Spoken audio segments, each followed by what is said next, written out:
Ok, y para terminar, muchachos, tenemos lo que es la filosofía política, ¿va? La filosofía política es una rama de la filosofía que se encarga de estudiar y reflexionar acerca de cuestiones relacionadas con la política, de ahí su nombre. Ello así como su relación con otras disciplinas y con campos afines.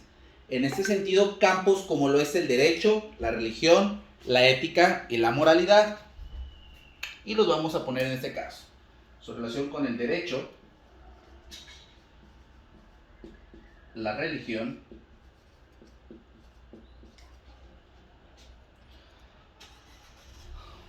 la ética y la moralidad.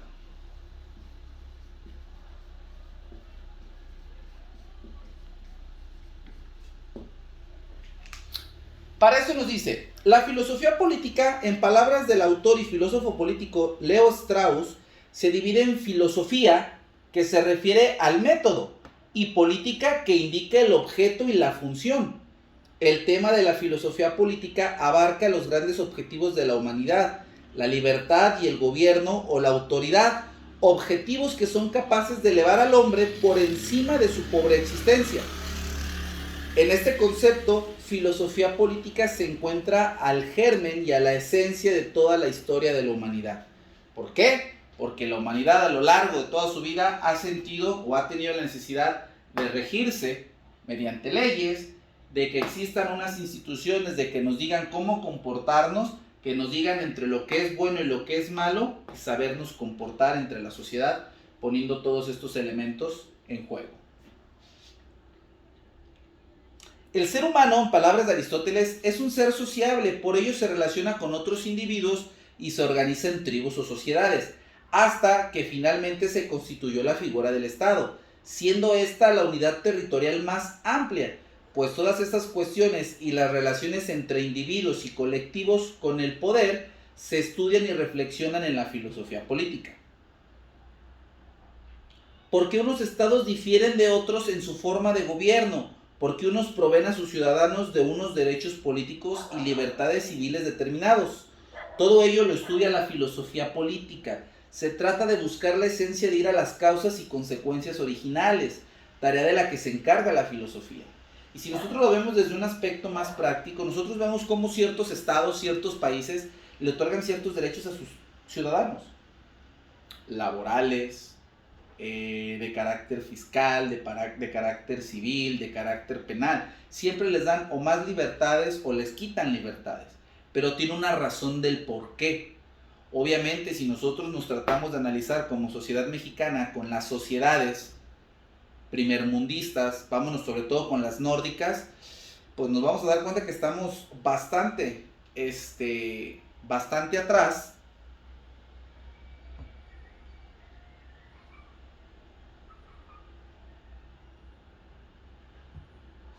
Y es por ello que nosotros tratamos de imitar esas características. Sin embargo, nosotros podemos imitar un sistema de gobierno, no hay problema. Pero ese sistema de gobierno funciona porque su población, su gobierno y su territorio así se lo permiten. Sobre todo la población. Yo no puedo esperar el mismo resultado de implementar cierto tipo de políticas en una sociedad que es corrupta ante una sociedad que no es corrupta. Hay que hacer toda una limpieza primeramente para poder implementar situaciones o circunstancias nuevas. El origen y la historia de la filosofía política surge en la antigua Grecia, siendo Platón y Aristóteles los primeros pensadores en elaborar teorías sobre el origen de las polis griegas, o sea, de las primeras grandes sociedades. Para Platón, el gobierno ha de estar liderado por las personas más inteligentes y capaces, en este caso los filósofos, que deben guiar a su pueblo y velar por su bienestar. Para Aristóteles, la polis estaba compuesta por personas que compartían una serie de rasgos como la lengua, el territorio y los intereses. Esto es algo que nosotros vamos a conocer como democracia parlamentaria.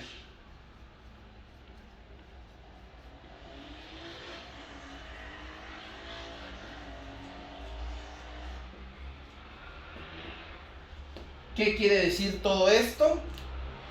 Que las personas más inteligentes eran las que iban a estar a cargo de la toma de decisiones. Eran los que iban a hacer la forma de consulta del César, del emperador. El César se iba a basar en lo que le dijeran sus senadores, en aquel entonces ese era el nombre que llevaban, senadores, para decirle cuál era la mejor decisión respecto a algo.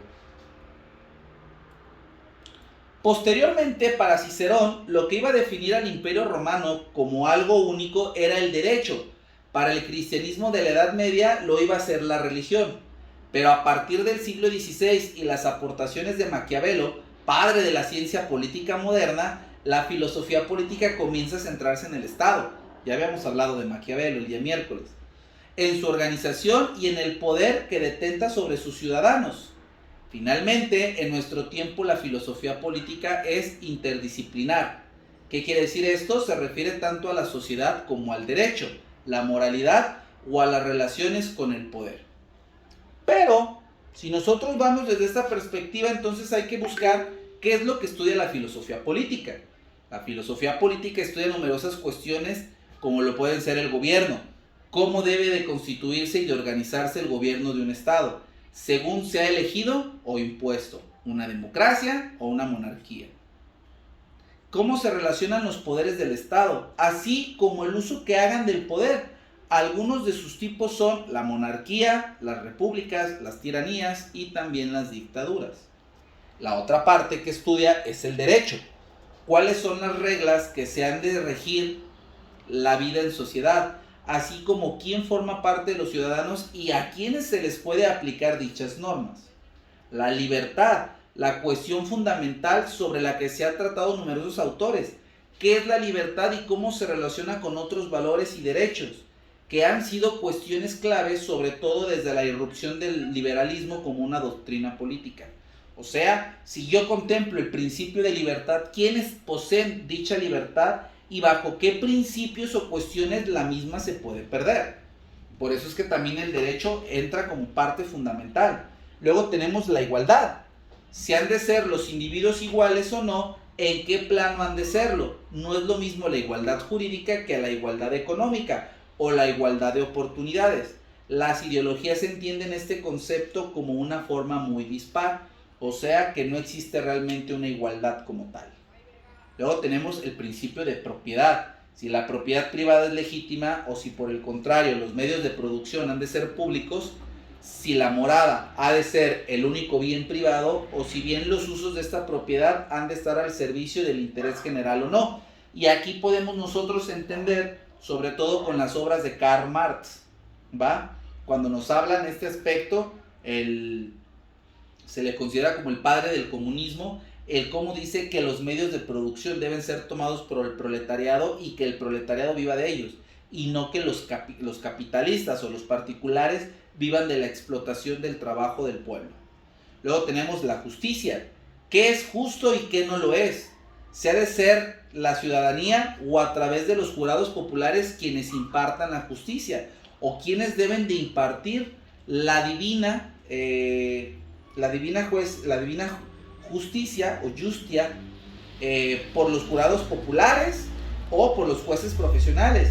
O si por el contrario es el rey en representación de la divinidad quien debe hacerlo. Hoy en día tenemos la división de los poderes, poder ejecutivo, legislativo y judicial, y cada uno tiene diferentes funciones para tener, en este caso, que no exista una problemática respecto a quién se excede en funciones de y quiénes no. El poder ejecutivo recae en el presidente, el poder legislativo en la unión de la Cámara de Diputados, lo que conocemos como Congreso de la Unión, y el poder judicial, en este caso, lo que representa toda la Suprema Corte y los órganos que de ahí se desprenden, o sea, todo el poder judicial de la Federación. Luego, Platón consideró, o era considerado como el primer filósofo occidental en realizar las aportaciones respecto a la política. Del destacado pensador se destaca su ideal de gobierno, de las polis, liderado por los filósofos, quienes eran los más sabios y capaces, lo que estábamos nosotros ahorita mencionando de las democracias parlamentarias. En un segundo escalón se situarían los guerreros y por último los artesanos y trabajadores, quienes también destacan por clasificar en 5 tipos de las formas de gobierno: el gobierno perfecto, la monarquía o la aristocracia, la timocracia, la oligarquía, la democracia y la tiranía. Esta parte nosotros ya la habíamos visto. cuando el día miércoles empezamos a hablar de lo que era el tercer estado. Primer estado, el clero; segundo estado, la nobleza; tercer estado, lo que era el campesinado y el proletariado. Bueno, en aquel entonces no se llamaba proletariado. Luego tenemos a Aristóteles, quien también realiza su aportación a las formas de gobierno, estableciendo un total de 3. Primero son 6, 3 deseables y 3 degeneraciones. De las primeras, estas eran la monarquía, que degeneraba en tiranía; la aristocracia, que degeneraba en oligarquía; y la democracia, que degeneraba en una demagogía. O sea que al final ningún sistema de gobierno termina siendo perfecto, y que el que nosotros creemos que tiene mayores libertades, la democracia, termina siendo inútil porque nos perdemos en tanta demagogia. O sea, empezamos a visualizar y a querer restarle el valor y la facilidad que tiene la democracia de impartir justicia, cuando nosotros mismos la vamos perdiendo en sí. Vamos haciendo más lentos los procesos democráticos. Y tenemos también a Maquiavelo, considerado como el padre de la ciencia política moderna. Es el pensador italiano quien realizó múltiples aportaciones. Primero, cómo establecer el Estado como un objeto de estudio principal en su obra El Príncipe; establecer qué ha de ser gobernante con el fin de conservar y preservar el Estado y a su gobierno.